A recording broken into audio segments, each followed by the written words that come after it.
team and the moderator for this session. I want to make you aware that closed captioning is available. To view a live transcription, click the live transcript button on the bottom menu and select show subtitle.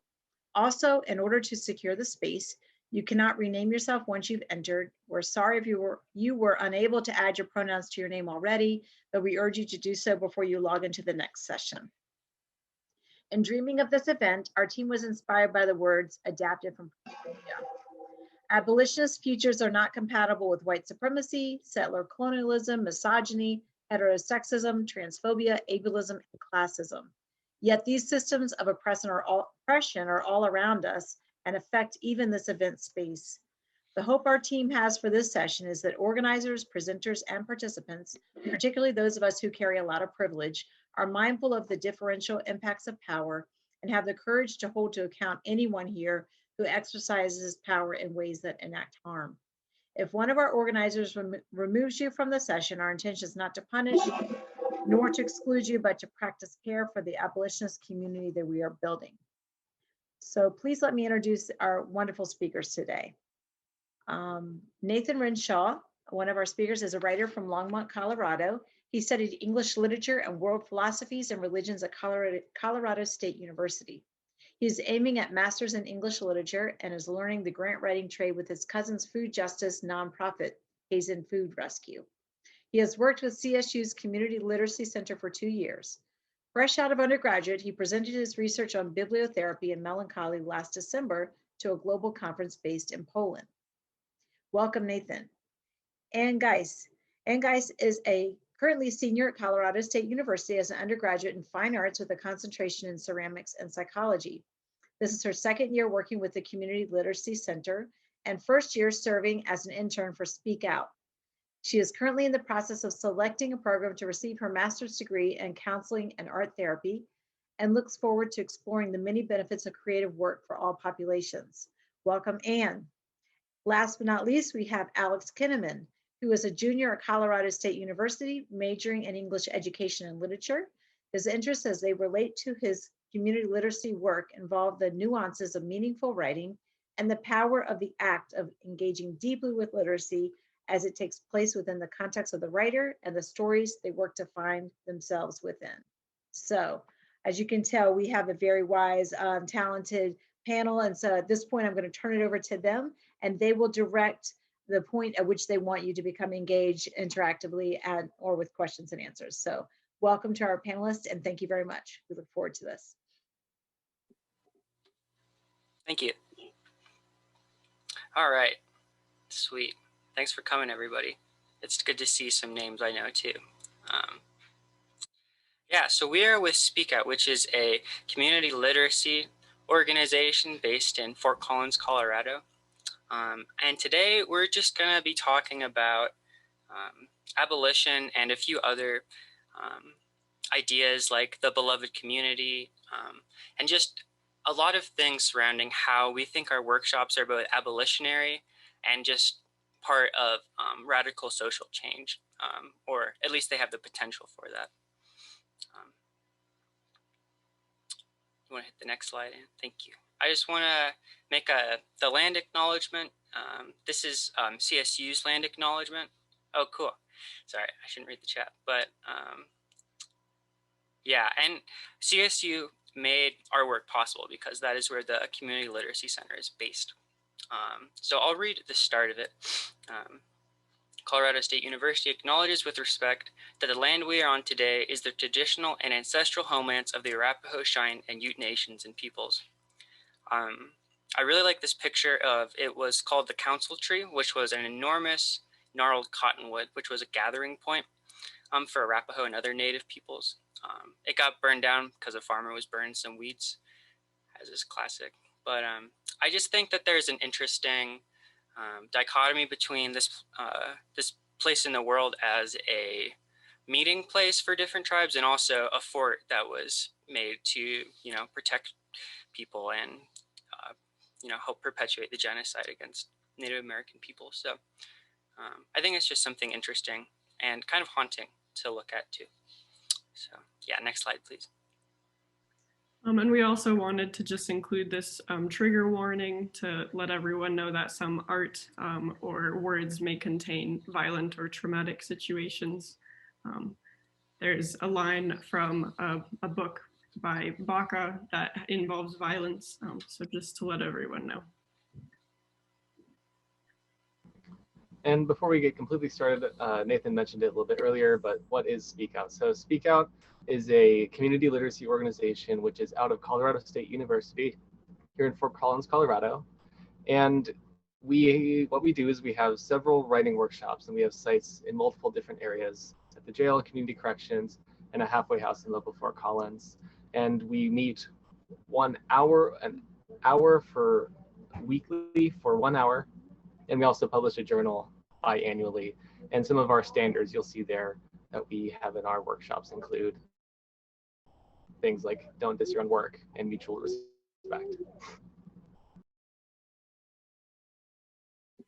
Okay, yeah, so first I'm going to post this link, wherever the chat is, just to look at the fall 2019 issue of Speak Out.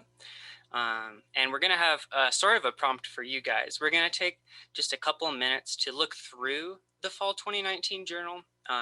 And then you guys, if you find any pieces that stick out, either art or there's a lot of poetry, you could post the page number and title and we could read it, or you could raise your hand if you want to read it out loud too.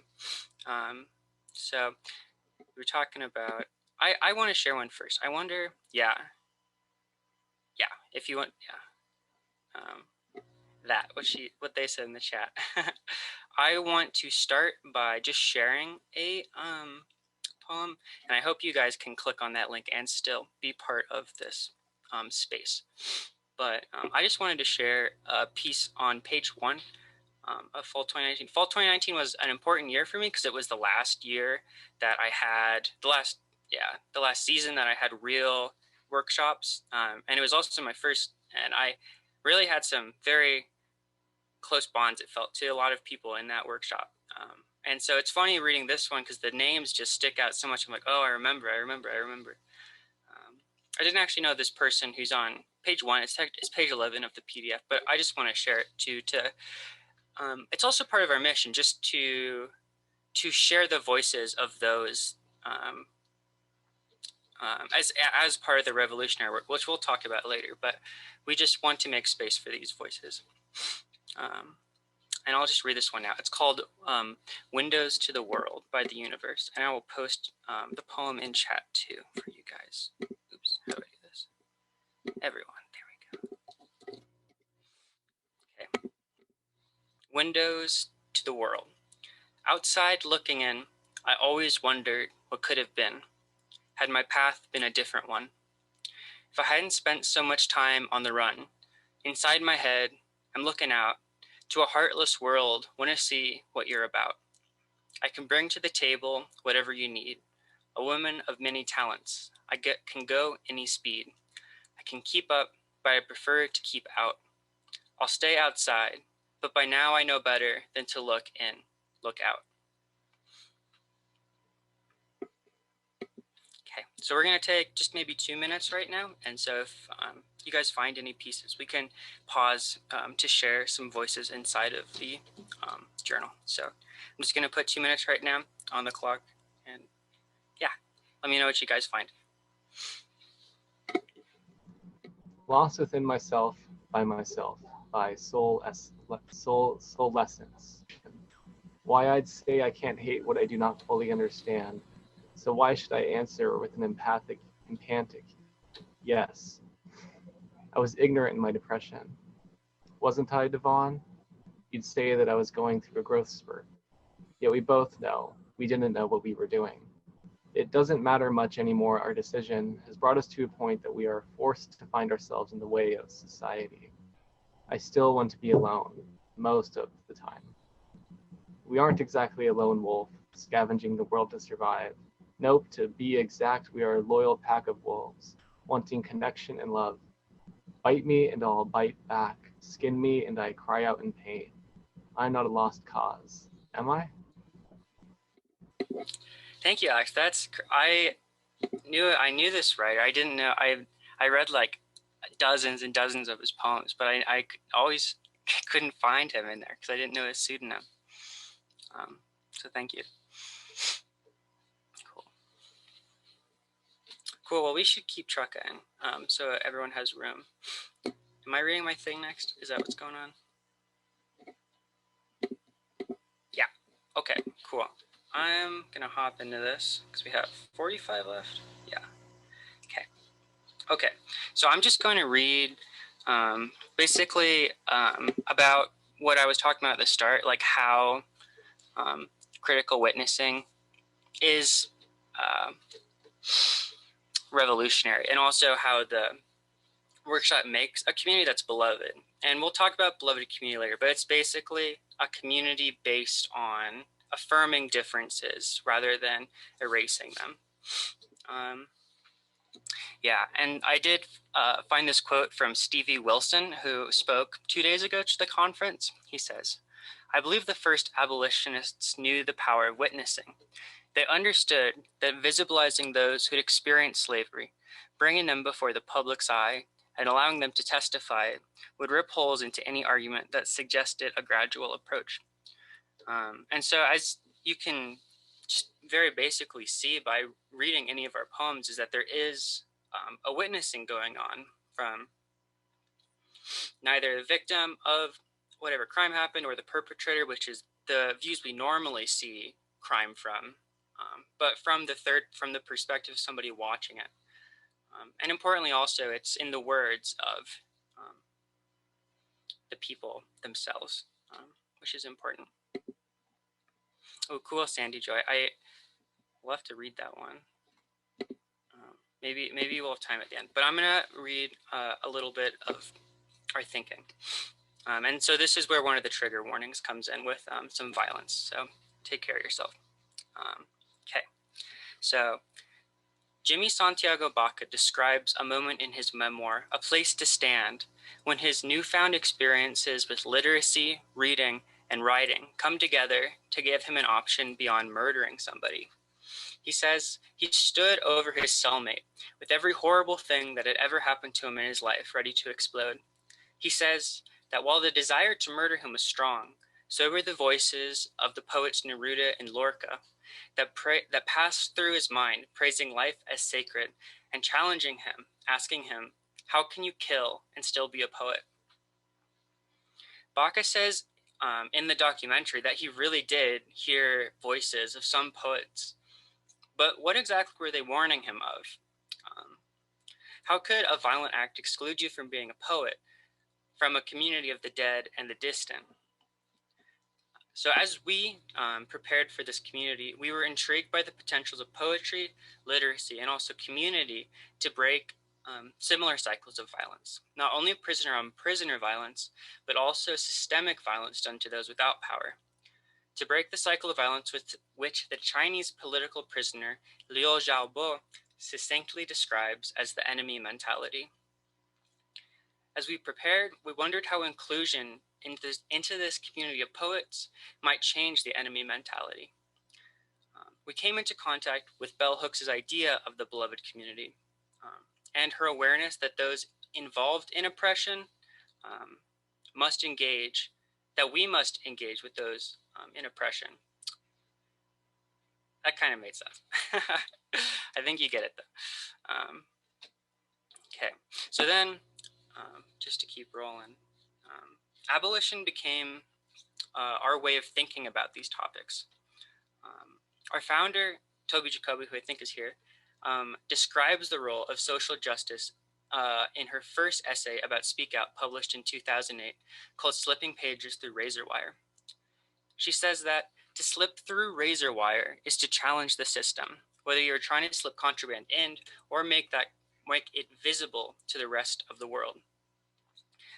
Toby Jacoby calls this double movement literacy activism. This activism takes many forms: classrooms, workshops, or book clubs. But in each case, community is created alongside learning on the grounds of affirming individual perspectives and histories. Or I should say that this is a potential within classrooms, within literacy learning, that it can be activism And yet, let me see how much time I have. What are we at? 50? Whatever. I got a quote from a volunteer who is talking about her experience with Speak Out, because it doesn't seem like it's calling for immediate abolition, because all we're doing is workshops. So I'm just going to read this quote because I think it fits into a lot of this stuff and questions about abolition with this work. Basically, this volunteer just doesn't think that she can change the structure, and that the best way that she can help people is just in a day-to-day or week by week, just being with people for an hour and a half. And what Jacoby comes to say about this is that this sort of caring space that we create for people doesn't in the present seem to have very much to do with abolition or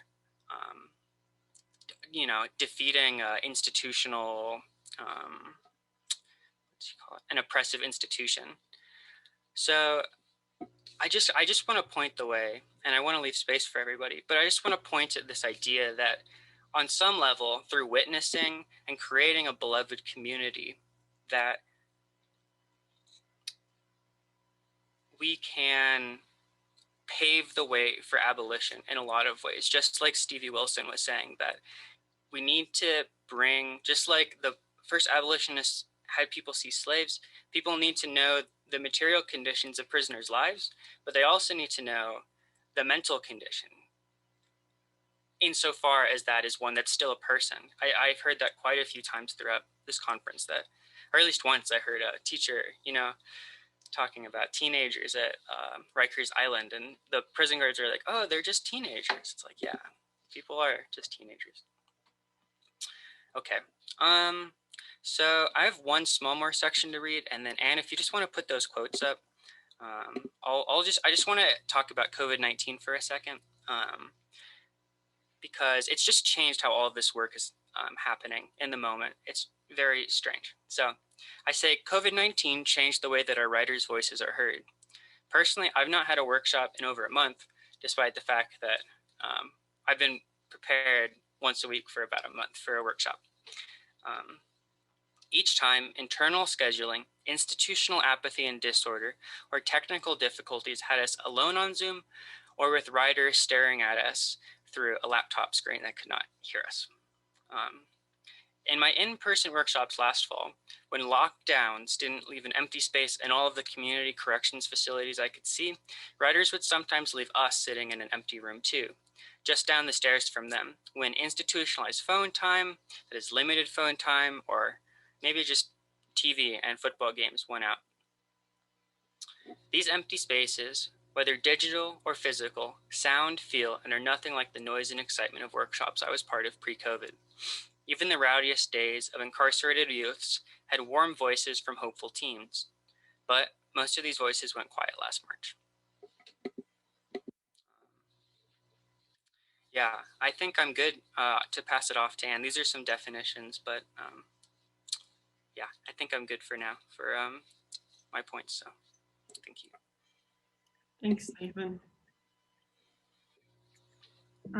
So my name is Anne, and I've been with Speak Out for 2 years, and what initially brought me to have an interest in joining the program is my interest in creative therapies like art therapy.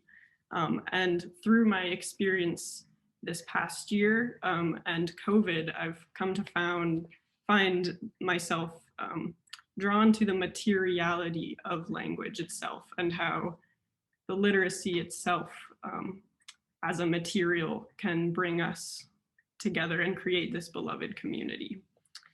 So I'd like to start out just saying that though Speak Out is not an abolitionary program, our workshops utilize affirmation as a form of abolition. By creating a community of writers who work together to create in a space of the beloved community, writers and facilitators are able to reconcile and affirm our differences, as well as provide artifacts of that reconciliation to those outside of the community we create. In Patrick Barry's book, Doing Time, Writing Lives, the act of reading and writing in such a space is described as the contextual now. This is a space in which we can all inhabit, and that allows for those participating to build community, make sense of the past, and look at themselves and their situations differently. So in my experience this past year, due to COVID, we in the past were able to go directly into the jail and work with the people there. But due to COVID, we are unable to do any of that. So I've found myself creating videos. They're asynchronous videos that we are sending in. And here's kind of a little screenshot of what those look like. And we create these and then send them into the jail. So and along with my talk, I'm going to be showing just some work that has been submitted. So I have some writing and some art that I'll show along the way. So through creating these fully asynchronous workshops and not having contact with the writers, I found myself becoming increasingly drawn to the materiality of language and the ways in which the words themselves act as a vessel for this moment of the contextual now, as well as the beloved community. Here's another image. So similar to paint or clay, language is used as a sort of vessel or carrier for the thoughts we as artists or writers place into them. And I draw from the ideas used within art therapy a lot as well. And so the process of art therapy, it synchronizes client and material such as paint or clay in order to convey, understand, and record moments of unconscious thoughts and psychological phenomena that then later can be discussed and used for healing. In a similar way, the work we do in Speak Out and the act of creating written narratives synchronizes the writer and the material of the written language in order to express sovereignty over oneself and create a place for the beloved community to grow. So in each of these cases, the art or written word acts as a vessel for that reconciliation between person and material. Here's another piece. So the artist and material reconcile their differences and together produce both a process and a product of this moment. The idea of reconciliation as opposed to victory is crucial to the concept of the beloved community and is expressed through this exchange in a way that's different than how we traditionally have run our workshops, but I find still effective. While the reconciliation between the writer and the spoken word in workshop has been taken away from us due to COVID, the reconciliation between the writer and the written word has not. Therefore, the written word submitted to us by the writers acts as a sort of carrier for this beloved community. And so I have kind of this analogy that I have thought of that is discussed among potters is when you have a cup is something that's often overlooked, yet it provides a function of carrying sustenance for its user. Potter Pete Pennell, who this is some of his work, discusses the importance and the intimacy of a cup in an interview titled Thoughts on Cups. He explains how a cup is one of the few things that a viewer allows to enter into your most intimate zone, which is your mouth. And the intimacy between the viewer and the cup is not due to the cup itself, but it's between the relationship of the viewer and the sustenance held within the walls of that cup. So I find that the act of potters creating cups for themselves and others to drink from in a way represents this material exchange I've observed. So the potters who are drinking from handmade cups together, they're not directly engaging in pouring water into one another's mouths, but they're affirming and producing this material for one another that allows each other to drink. So as writers and facilitators, we're unable at this moment due to COVID to directly create this moment of contextual now because we're not able to be with the writers. However, I've found that we're able to connect through this language as a material. So the written words we send to one another act as a cup which is filled with the reverberations of the contextual now and the beloved community that we create. And here's some more artwork. So to just wrap it up, while the written word as a material, it doesn't fully replace this moment that we're looking for and that is so important to what we do, I think it still does provide some comfort and show the power of literacy in that moment is still present between writer, facilitator, and the material that's being used. So the physical pages that we are able to collect and create a journal out of act as a sort of record holder of this moment. And we hope to affirm in some sense how this record holder is a record of the beloved community, even across distance. The power of literacy and language continues to create a space of reconciliation across distance, affirming the humanity of those who are speaking their stories. So in order to kind of bring this to life more, I've created a prompt that I think we could all engage in if you're willing. And let me see. So if you have writing material or paint or anything you'd like, I'd just like to take a short amount of time, maybe a minute or two, and I'll set a timer, to create a piece of art. And this can be anything. And in Speak Out, we remind everyone to never diss your own work. So it doesn't need to be a masterpiece, and it'll be just quick and just try to evoke some sort of feeling that you want to create in a piece of art or a written word. And after a minute of doing that, if we're able to go into gallery view, we can all kind of hold our pictures up, or if you've written something, you can place that in the chat. So I will set a timer now for 2 minutes and we'll continue after that. I'm gonna ring this bell because we do that sometimes.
We have about a minute left.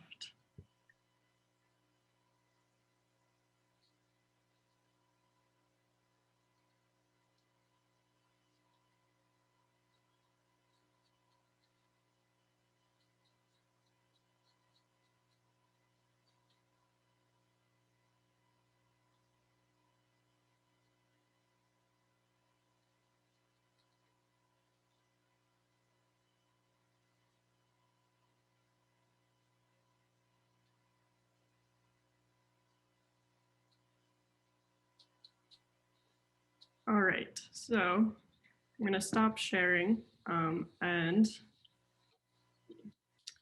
so the next part of the prompt is if we're all able to kind of view what each other made, and again, no pressure at all if you're not comfortable with sharing, but we will look at one another's work and then create another short prompt based off of that.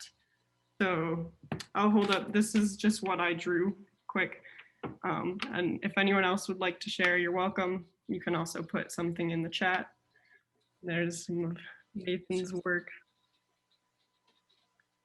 Very nice.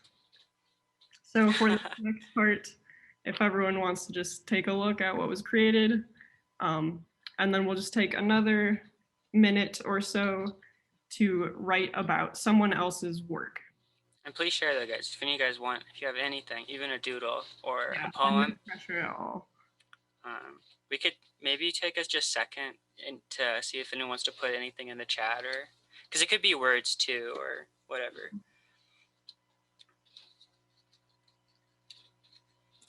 And if you haven't, yeah, I guess they can just join in for the second half.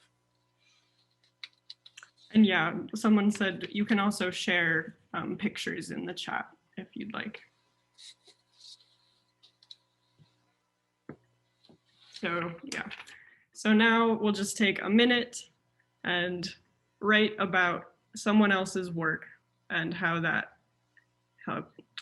made you feel. Thanks, Mary Ellen.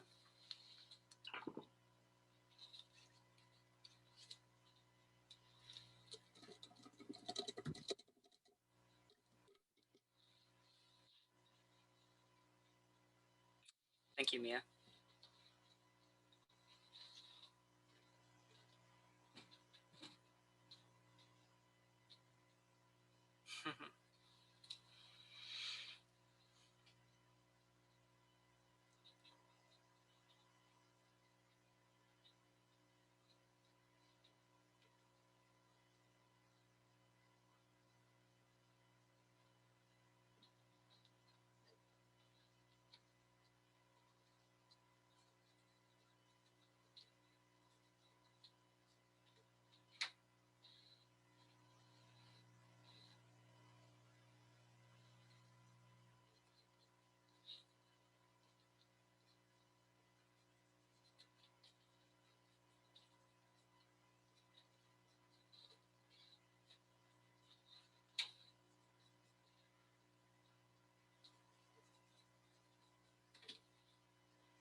All right, so it's been about a minute, and I know it's a short amount of time, but we encourage if you'd like to practice some of these things on your own as well. So I saw Mia or Maya, I'm sorry if I'm not sure how to pronounce. I really liked what you wrote, and I was really drawn to the lemon drop. So I just wrote a small poem in response next to my piece, and I wrote, "A lemon drop, sour on my tongue, taste of my childhood, those days of bittersweet candy." And if there's anyone else that would like to share, please feel free. We can take a moment to listen. And I'll just say to A too, I'm happy that the writing was so empowering for you and everything. You could also, if you want, share a line that you think might be more appropriate or good for you to share. Yeah, you don't have to share the whole poem or anything. You can share lines.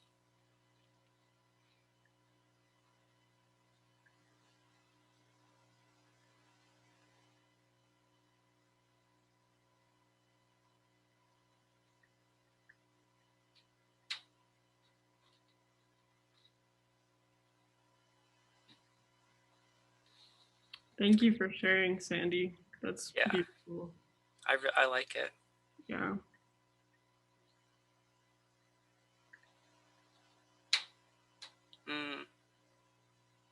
Yeah, if anyone wants to read what they wrote, please feel free. And I definitely agree with Toby's comment about Mia's poem. Oh shoot, we only got 20 minutes, don't we? There we go. So I think, yeah, if anyone has something to share, feel free to put that in the chat as we go, or there might be time at the end. But just to wrap up, I wanted to do that prompt in hopes that that would show that material exchange to some extent and see the ways in which we're able to build a community far apart across this distance, but just these things on a simple piece of paper can create a connection that we didn't even really talk about, and an inspiration that was just from that piece. So thank you, and I'm handing it off to Alex now. Great, thank you. So what I want to do with my piece of this presentation is I want to provide the core questions that we have been sort of talking around and talking about. And two of these core terms that we've been talking about has been this idea of beloved community, which has been brought up by Nathan and Anne, as well as the contextual now. And I also want to talk about what has prompted us and turn some of your attention towards what is happening inside the workshops and the act of being inside of a workshop and why we want to look towards that. So I'll go ahead and start with beloved community and how this notion of beloved community can show up inside of a writing workshop. So with COVID, we experienced a loss of community. All of our workshops were shut down.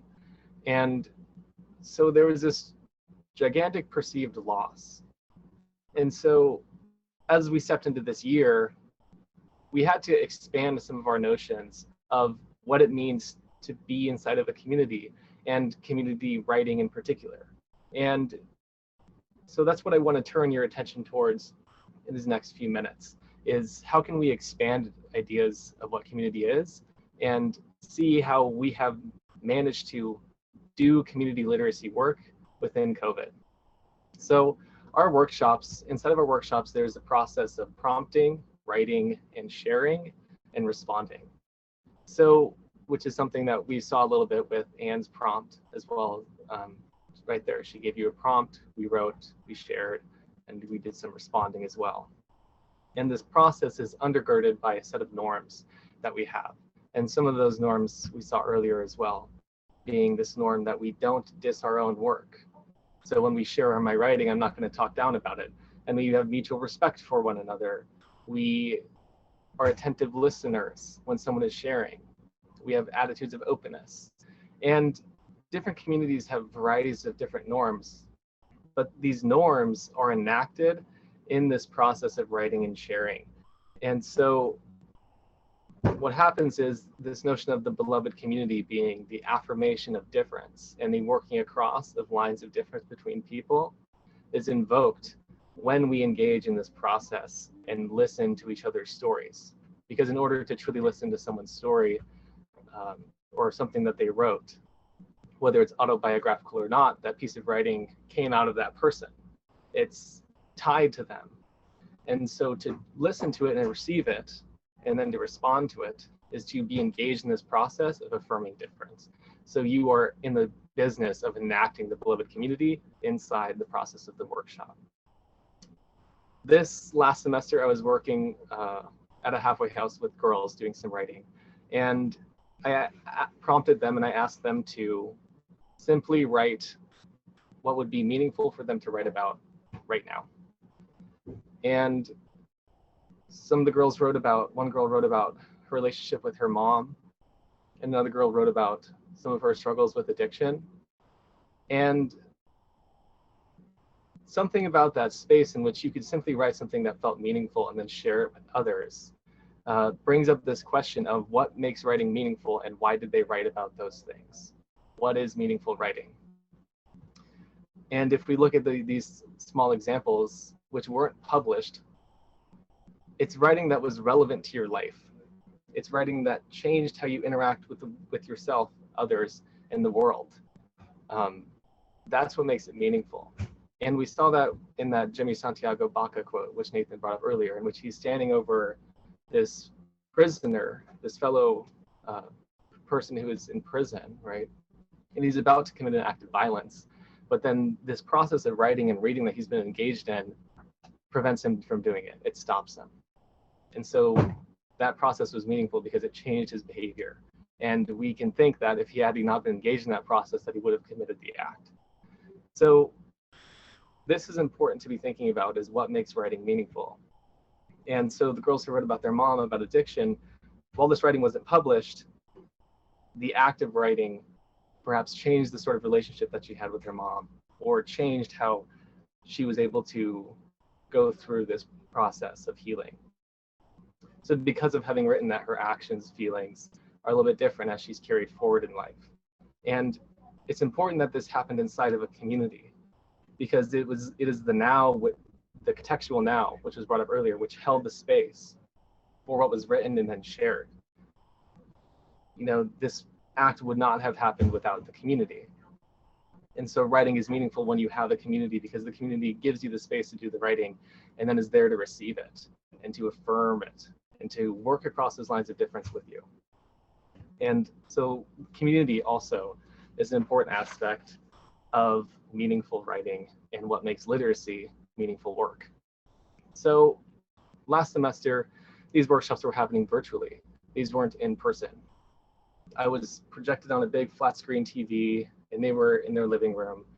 And what was great to see is that I was able to have that experience with them, and we were able to do that writing together. even if the community was virtual, we were still successful in attaining a sense of community. So while there have been struggles, absolutely, and it's been weird, difficult, and strange, and Nathan brought up some of this as well, it's also great to see how we have managed to be successful in creating a sense of community. Last semester as well, for our last workshop, we had a pizza party because it was our last workshop.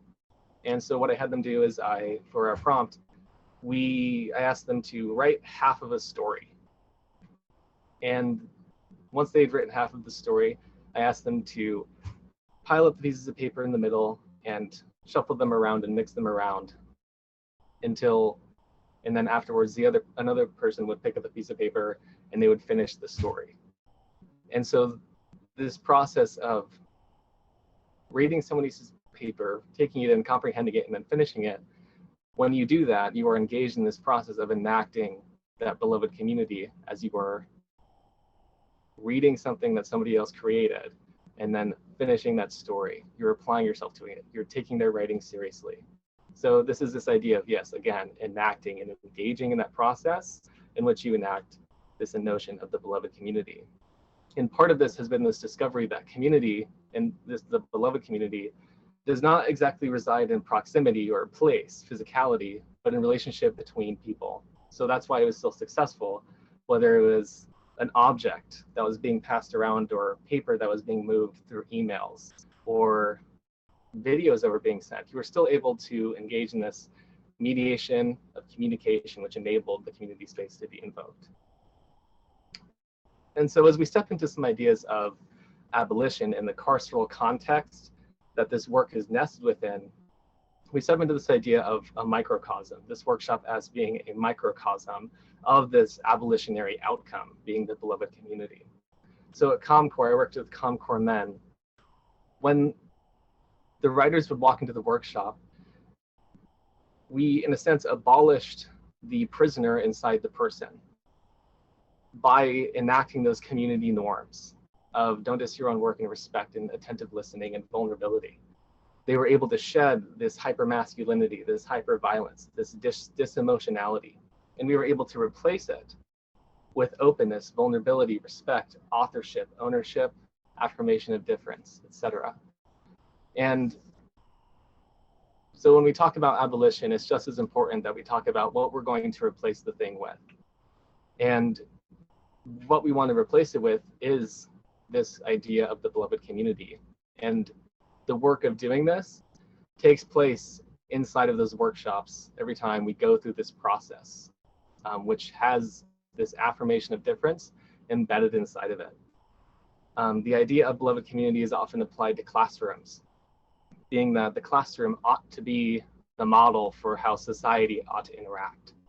And while it may not be that way in most classrooms or in a lot of classrooms, if you have a classroom like that, then that classroom functions as a scaled down model, which resists the normal trend of society.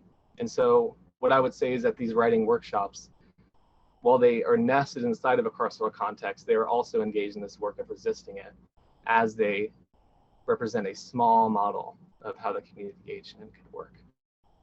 So that's, I think, the core of what we've been getting at. And I think I was able to lay out these ideas of beloved community, why we want to turn your attention towards the mere process of going through this work, and how that fits within the context of abolition. And so now I want to move into a prompt, which we could do pretty quickly, I believe. And so I want you to write about how your experience of community and notions of what it means to be in community have changed throughout the pandemic. You can also try writing about this concept of the beloved community as well. And/or we'll do a short Q&A after this, and you can write down any questions, resistances, curiosities you may have to ask us about. And let's do this for 3 minutes.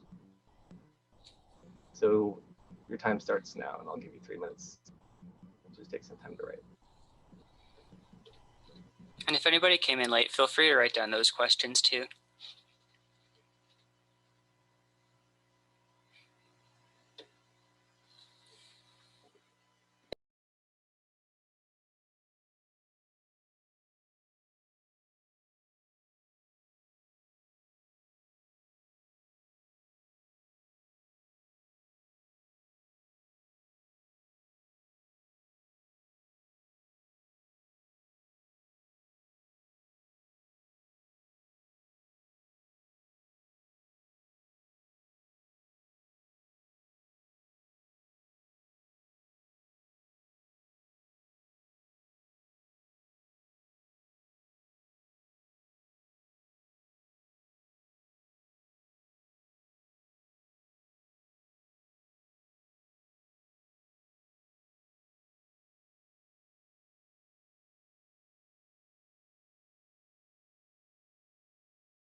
We've got about 1 more minute to go.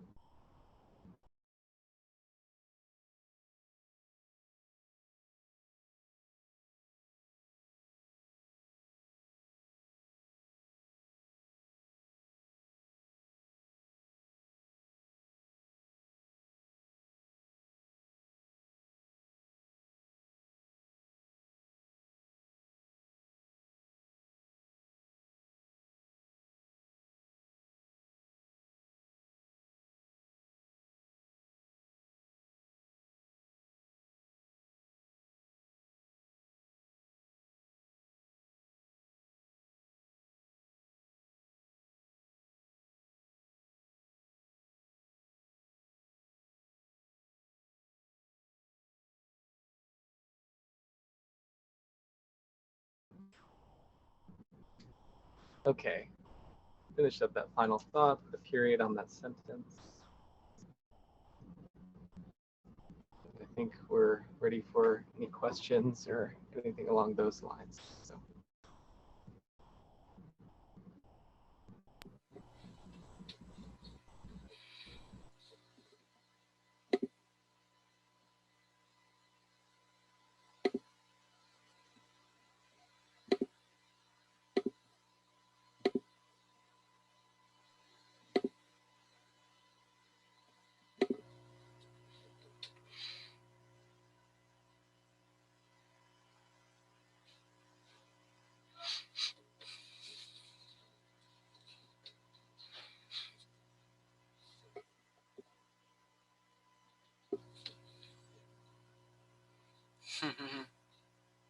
I love that, Sandy.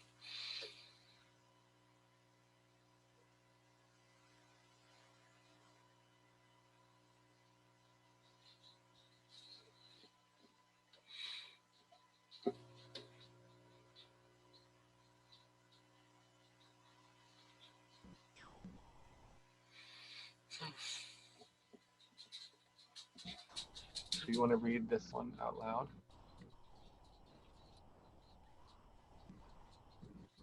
I can go ahead and read it. So someone in the chat said that they feel more isolated than ever. I have not seen any friend or anyone that I wanted to see since September.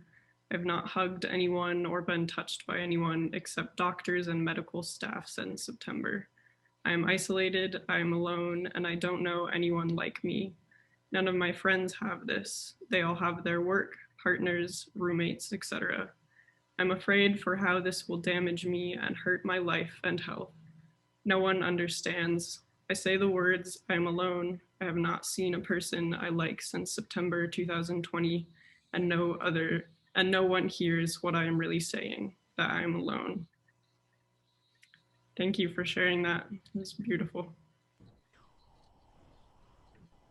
Yeah, and it touches on this notion, I think, of how community, it's like this idea, it's not merely proximal. Community can take place over this conference, in a sense. And I think part of our goal was to make a kind of sense of community even within the small space of this 1 hour. So yeah, thank you for sharing that, of course. And if we have done the work of creating a kind of community right now, you know, you're a part of this community, you might say. Yeah, I think that's something I don't believe I said. It's just when Bell Hooks talks about the beloved community, she also talks about the imperative of making the beloved community around you as you try to make the beloved community in a larger sense.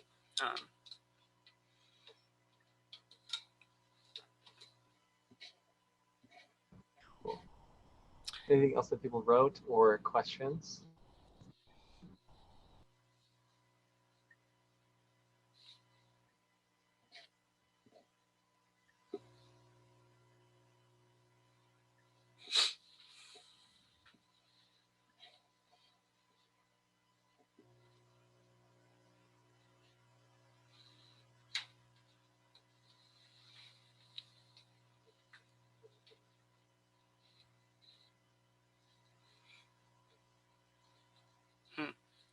David, you think something is still missing?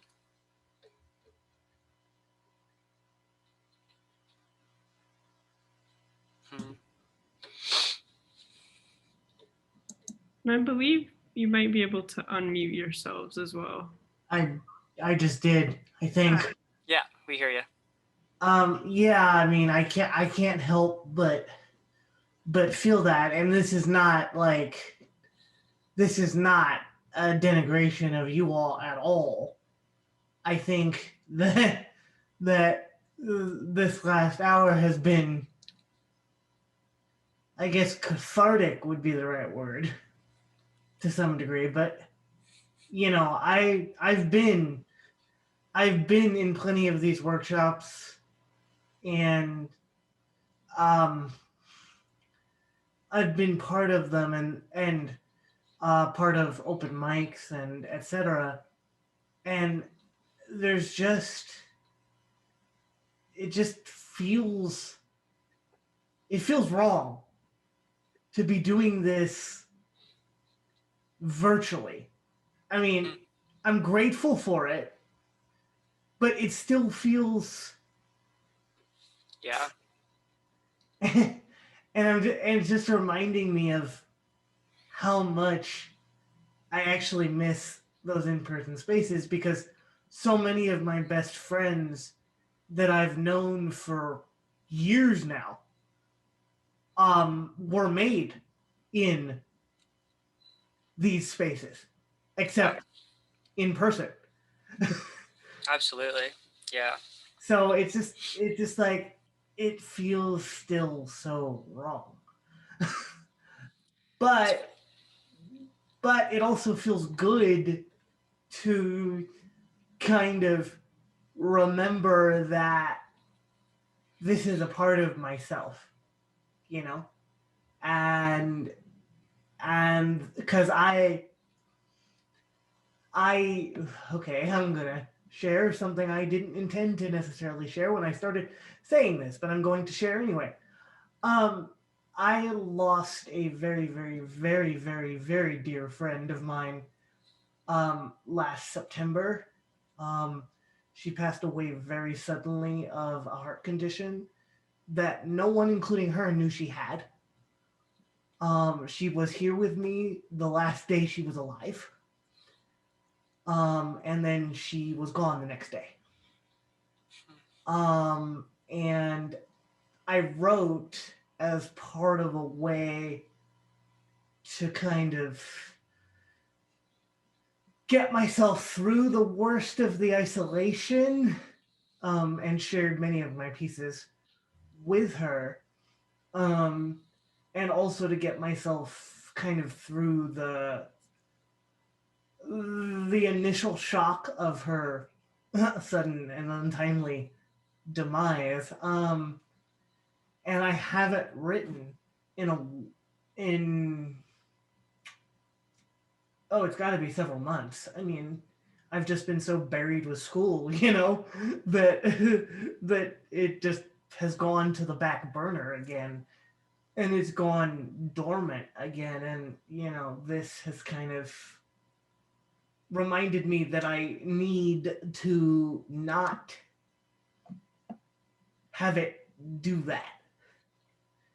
And as we start to open up more, I'm reminded of, you know, how much I need to find those in-person spaces again, and just how valuable they are to me.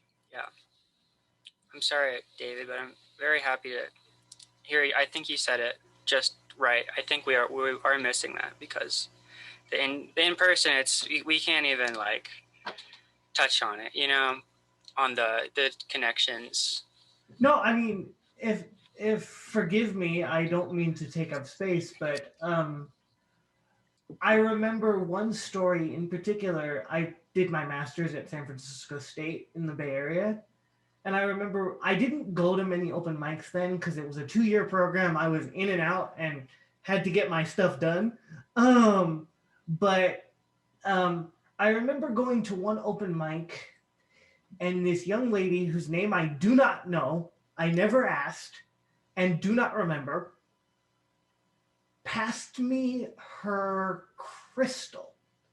It was a crystal that she said was an energy crystal, and that she had clearly a very deep connection to, and she passed it to me, not knowing me at all, other than the connection of the space.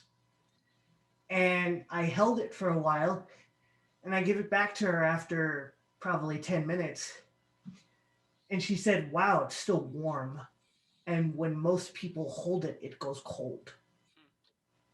And I just, it's been 3.5 years since I probably had that interaction, and I still remember it. That's the unique connection of an in-person space, in-person writing space, that you just can't have.